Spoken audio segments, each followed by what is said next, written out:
میرے اسٹیج پر بیٹھے ہوئے معزز علماء کرام اور اس ادارے کے علماء کرام اور میرے معزز علماء، اس وقت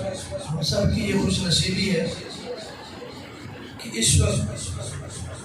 آپ کے سامنے دنیا قرات کے نامور نام موجود ہیں، جس طرح بھی ہمارے قاری ادریس صاحب حافظ اللہ تعالی، اللہ ان کی زندگی میں برکت دے، اپنی انتہائی خوبصورت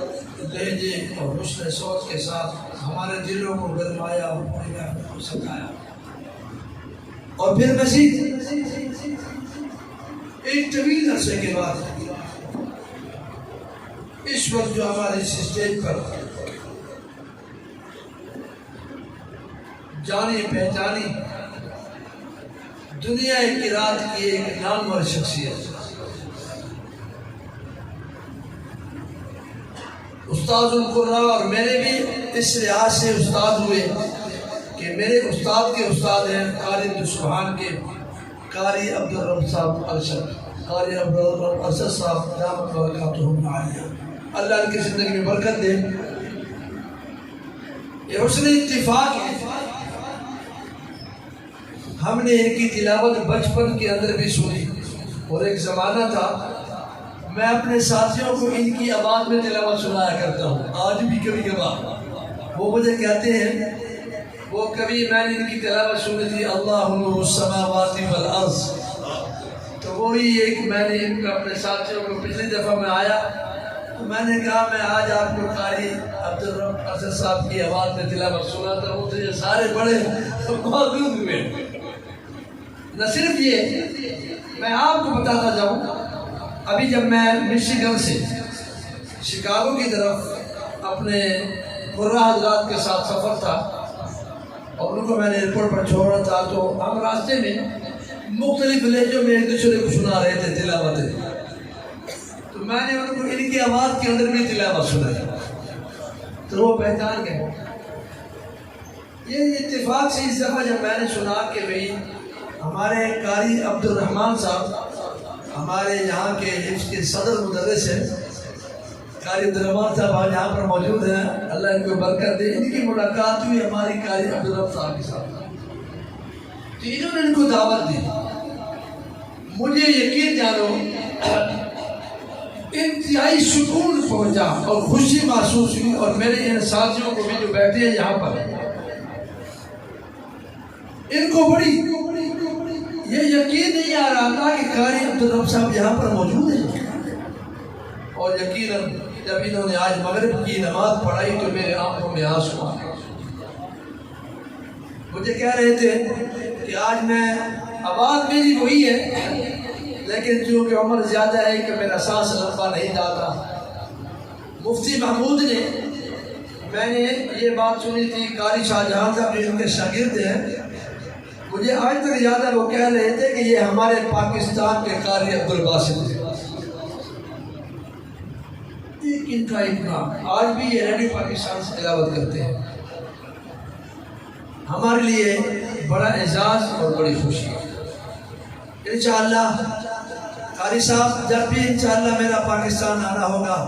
تو قاری صاحب ہم آپ کو یہاں پر ضرور دعوت دیں گے، اور امید ہے کہ آپ ہماری دعوت کو ہر بات قبول فرمائیں گے۔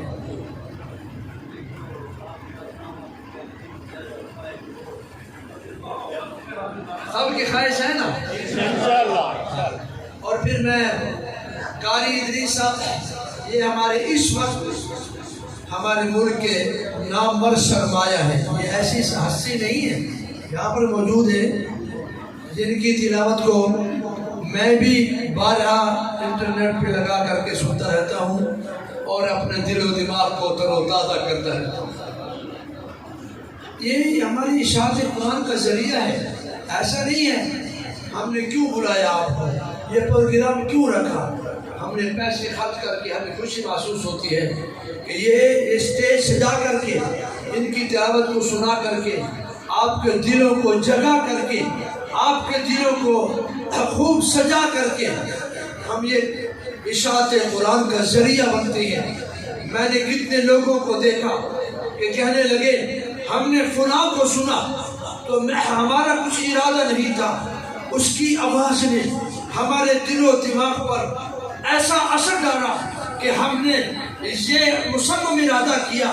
کہ آج کے بعد ہم نے اپنے بیٹوں کو گلوکار نہیں بنائیں گے، بلکہ آج کے بعد ہم اپنے بیٹوں کو قرآن مجید کا قاری بنائیں گے۔ یہ قرآن مجید کا اثر ہے۔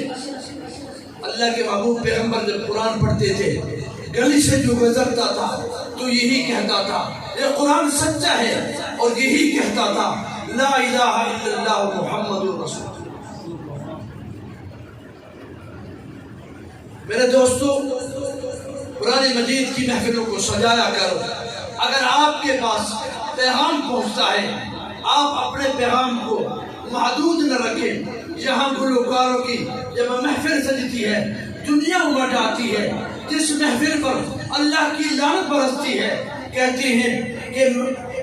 گلوکار کی مجلس میں بیٹھنا فسق ہے، اس سے لذت حاصل کرنا کفر ہے۔ قرآن مجید کی مجلس میں بیٹھنا ثواب ہے، اور اس سے لذت حاصل کرنا جنت کے داخلے کا ذریعہ ہے۔ اور میں پھر مزید اپنے پاکستان کے ہمارے ڈیرہ اسماعیل خان کے قاری صاحب یہاں پر بڑا جمع ہے، جناب قاری خلیل احمد سراج صاحب، جن کا آواز کا گوتی پورے پاکستان کے اندر جاگتا ہے، اور بے شمار محافل کی وہ زینت بنتے ہیں بیان کے لحاظ سے۔ انشاءاللہ پھر کبھی موقع ہوگا تو انشاءاللہ اس کی آواز کو بہترین آواز میں ہم بیان رکھیں گے،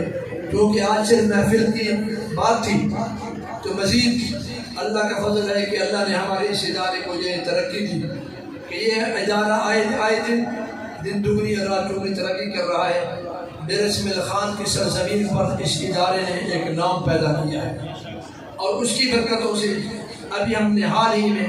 یہ سامنے 2 کنال کا ٹکڑا پونے 3 کروڑ کے اندر لے لیا ہے۔ ما ذالک فضل اللہ یؤتیہ من یشاء۔ مجید بنا ہمارے تنظیم کے جنرل سیکرٹری حافظ عبدالمجید صاحب، میں ان کا شکر گزار ہوں یہ آئے ہیں۔ انشاءاللہ 12 ربیع الاول کے جلوس کے اندر بھی آپ اپنے مسلک کو مضبوط کرنے کے لیے بھرپور شرکت کریں۔ بہرحال وقت نہیں، میں اس موقع پر اپنے تمام قراء صاحبان کو دل کی عطا گرائیوں سے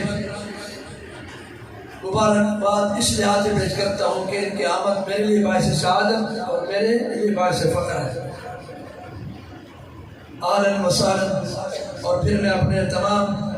علماء کرام کو اور جن حضرات نے اس محفل کو سجایا، اور خاص کر آپ نہ صرف میرے لیے اور میرے بھائی حافظ قاری عثمان صاحب کے لیے ضرور دعا کیا کریں، جن کی شبانہ روز محنتوں سے یہ آئے دن یہ چراغ، یہ سورج مزید اپنے کرنے پھیلاتا ہے، جن کی کاوش سے اور جن کی فکر سے۔ انشاءاللہ یہ پروگرام ہم رکھتے رہیں گے، صرف اس لیے کہ یہ پروگرام اشاعت قرآن کا ذریعہ بنتے ہیں۔ میں زیادہ وقت نہیں دینا چاہتا، اور اس وقت میں اپنے ہمارے ملک کے مایہ ناز قاری استاد القرآن، جس طرح ہمارے قاری ادریس صاحب حافظ اللہ نے پہلے تعارف کرا لیا، تو انشاءاللہ وہ اپنی بہترین آواز کے اندر آپ کے دلوں کو گرمائیں گے، اور انشاءاللہ آپ سنیں گے تو آپ کو مزہ آ جائے گا۔ ان کا بیٹھنا بھی ہمارے لیے باعث رحمت اور باعث افتخار ہے۔ قاری صاحب، میں آپ کا بھی، قاری ادریس صاحب آپ کا دل کے عطا کی نعمت کا شکریہ ادا کرتا ہوں۔ مجھے جس طرح آپ نے ہماری دعوت پر لبیک اپنے دوسرے پروگرام کو چھوڑ کر کے ہماری دعوت پر لبیک کہا، میرے پاس الفاظ نہیں کہ میں آپ کا شکریہ ادا کروں۔ اللہ آپ کی زندگی میں خوب برکت دے۔ اب آپ کے سامنے حضرت قاری صاحب کی جیسے